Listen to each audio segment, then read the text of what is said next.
உங்களுக்கு நிம்மதி உண்டாகுவதாக, தேவனுடைய இரக்கங்கள் அதிகமாவதாக. தேவன் என்ன சொல்றாங்கன்னா, ரோமர் 8:25, நாம் காணாததை நம்பினோமாகில் அது வருகிறதற்கு பொறுமையோடு காத்திருப்போம். என்னங்க, ஏசு இதெல்லாம் செய்து கொடுத்துருவாரா?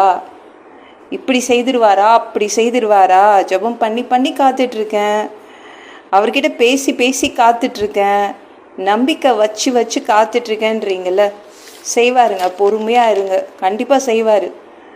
காத்திருப்பதற்கு நமக்கு பொறுமை தேவைப்படுதுல்ல. பொறுமையாக காத்திருந்தா நீங்கள் உங்கள் வாழ்க்கையில் பார்க்காததை பார்க்க முடியும். ஏசு ஏங்க இவ்வளவு நாள் என்னை காத்திருக்க வைக்கிறாரு? எனக்கு அவசரமாக தேவைப்படுது. இவர் என்ன எப்போ செய்து கொடுப்பாருன்னு எனக்கு தெரியலையே. இவர் எப்போ அவர் எனக்கு செய்து தருவார்? எனக்கு முக்கியமாக தேவைப்படுது, அவசரம் எனக்கு அப்படின்றீங்கள. உங்களுக்கு செய்ய மாட்டேன்னு ஏசு சொல்லலை, செய்வேன், பொறுமையாக இருங்க அப்படின்னு சொல்கிறாருங்க. காத்திருங்க, பொறுமையாக இருங்கன்னு சொல்கிறாரு. ஏசுவுக்கு ரொம்ப நல்லாவே தெரியுங்க, எப்போ எதை உங்களுக்கு கொடுக்கணும், எதை செய்யணும்னு ஏசுவுக்கு நல்லா தெரியும். இன்றைக்கு என்ன தேவைப்படுது, நாளைக்கு என்ன தேவைப்படும்னு இயேசுவுக்கு நல்லா தெரியும். இதை என் பிள்ளைங்களுக்கு அவசரமாக நான் செய்து கொடுக்கணும், இதுதான் முக்கியம் அப்படின்னு அவர் வச்சுருக்காரு. அதை அவர் செய்து கொடுப்பாருங்க. அவர் அக்கறையே இல்லாத தேவன். நான் இவ்வளோ தவிக்கிறேன், என்னை கண்டுக்க மாட்டேங்கிறாரு. தவிக்க வைக்க மாட்டாருங்க. வெறுமையாக உங்களை உட்கார வைக்க மாட்டார். எல்லாம் கொடுத்து உங்களை திருப்திப்படுத்துகிற தேவன் நம் தேவன். அதில் கவலைப்படாதீங்க. எது அவசரம், எது முக்கியம் அவருக்கு தெரியும். அதை இன்னைக்கு செய்து தருவார். பொறுமையாக இருங்க, அவ்வளோதான். அவர் பார்த்துப்பார். அவர் பார்வைக்கு எது இன்றைக்கு முக்கியமோ அதை இன்னைக்கு கொடுத்துடுவாருங்க. நான் எதற்காக காத்திருக்கிறேனோ அதெல்லாம் என்னைக்கு கொடுப்பாரு. இது நல்ல கேள்வியில். நான் காத்துட்ருக்கேனே, அதெல்லாம் என்னைக்கு கொடுப்பாரு? 100 வயசுலையாங்க தேவன் கொடுப்பாரு? 100 வயசு வரைக்குமா காத்துட்ருக்கணும்? 100 வயசு வரைக்குமா பொறுமையாக இருக்கணும் அப்படின்னு நீங்கள் கேட்குறீங்களே. பைபிளில் ஆபிரகாம் என்பவர் 100 வயசு வரைக்கும் காத்திருந்தாருங்க ஒரு குழந்தைக்காக. 100 வயசில் தான் அவருக்கு குழந்தை கொடுத்தாரு, ஆண் குழந்தை கொடுத்தாரு. இப்போ ரொம்ப லேட்டாக கொடுக்குறாருன்னா என்ன அர்த்தம்? உங்களுக்கு ஆயுசு கெட்டின்னு அர்த்தம், உங்களுக்கு அதிக ஆயுசு கொடுக்குறாருன்னு அர்த்தம். நீங்கள் அதிக ஆசீர்வாதங்கள் அதுக்கப்புறம் தான் நீங்கள் பெற்றுக்கொள்வீங்கன்னு அர்த்தம். ஆமாம், இந்த ஆபிரகாம் 100 வயசில் ஒரு குழந்தை கிடச்சிச்சில்ல, குழந்தை பிறந்தவொடனே செத்துட்டாரான்னு கேட்குறீங்களா? இல்லைங்க. ஆதியாகமம் 25ஆம் அதிகாரம் பாருங்கள். அவர் சரி வயசான காலத்தில் தான் பையனை பெற்றார். சீக்கிரமாக கல்யாணம் பண்ணியும் வைக்கல. அந்த பையனுக்கு 40 வயசில், அந்த பையனுக்கு 40 வயசு வரும்போது தான் கல்யாணமே பண்ணி வைக்கிறாரு. 140 வயசு ஆபிரகாமுக்கு. அப்போ தான் பையனுக்கு பொண்ணே பார்க்குறாருங்க.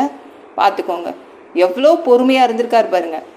140 வயசில் அவங்க பையன் ஈசாக்குக்கு கல்யாணத்தை முடிக்கிறார். சரி, கல்யாணம் முடிச்சினோடனே செத்துட்டாரா அந்த ஆபிரகாம்? இல்லை, பேரன்களை பார்த்தார். எந்த வயசில் பேரன்களை பார்த்தார்? 160வது வயசில் தான் பேரனை பார்த்தார். 2 பேரன்களை பார்த்தார். 20 வருஷம் ஆபிரகாமுடைய பையன் ஈசாக்குக்கு குழந்தை இல்லை.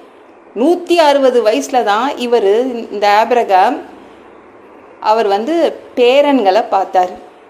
சரி, பேரன்களை பார்த்துட்டாருல, செத்துட்டாரா? இல்லை, 175 வரைக்கும் வாழ்ந்தாருங்க. 15 வருஷம் பேரன்களோட விளையாடி சந்தோஷமாக பேரன்களை நல்ல கண்குளிர பார்த்துட்டு தான் அவர் 175வது வயசில் தான் அவர் இறந்தார். ஞாபகம் வச்சுக்கோங்க. உங்களுக்கு லேட்டாக ஆகுதுன்னா உங்களுக்கு ஆயுசு கெட்டின்னு அர்த்தம். உங்களுக்கு அதுக்கப்புறம் தான் வாழ்க்கை ஆரம்பம்னு அர்த்தம். என்னங்க, இளமையெல்லாம் போயிடுச்சு, வயசாகிட்டு இருக்குதே. அதுதான் நம்ம தேவன். அப்படி தான் நடந்துப்பார். அவருக்கு தெரியும் என்ன எப்போ எது கொடுக்கணும்னு. ஆனால் இன்றைக்கி எது ரொம்ப முக்கியம், இது என் பிள்ளைக்கு இன்றைக்கி அவசரம்னா உடனே செய்து கொடுத்துருவாரு. சரிங்களா? இந்த வீடியோ பிடிச்சிருந்துச்சுன்னா மற்றவங்களுக்கும் ஷேர் பண்ண மறக்காதீங்க. கர்த்தர் உங்களை ஆசீர்வதிப்பாராக. ஜெபம் பண்ணலாமா? அன்பு பிதாவே, உங்கள் பிள்ளைங்க உங்கள் பாதத்தில் வந்திருக்காங்கப்பா. சாமி இரக்கம் செய்யுங்க, இறங்குங்க.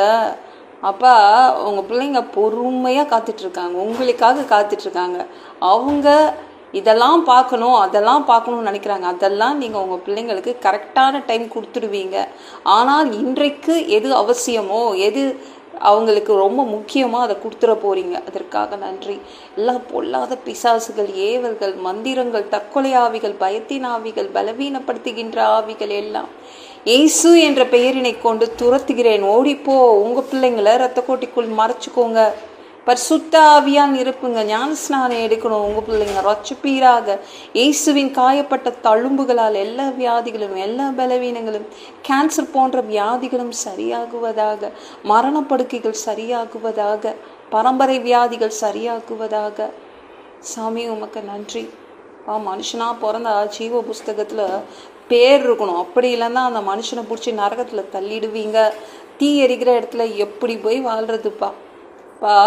அடித்து உதச்சி திருத்தி பரலோகத்துக்கே அனுப்பிடுங்க.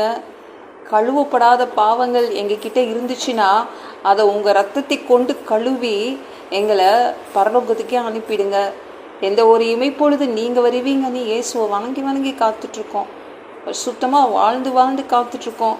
அந்த ஒரு இமைப்பொழுதில் உங்களுக்கு ஒப்பான உடம்பு எங்களுக்கு கொடுக்கப்படும். அதை பெற்றுக்கொண்டு மதியவானத்தில் உங்களை சந்திக்க வருவோம். அந்த தருணத்தை இழந்துடக்கூடாதுப்பா. ஒரு மனிதனால் பரிசுத்தமாக வாழ்றது கூடாத விஷயம்.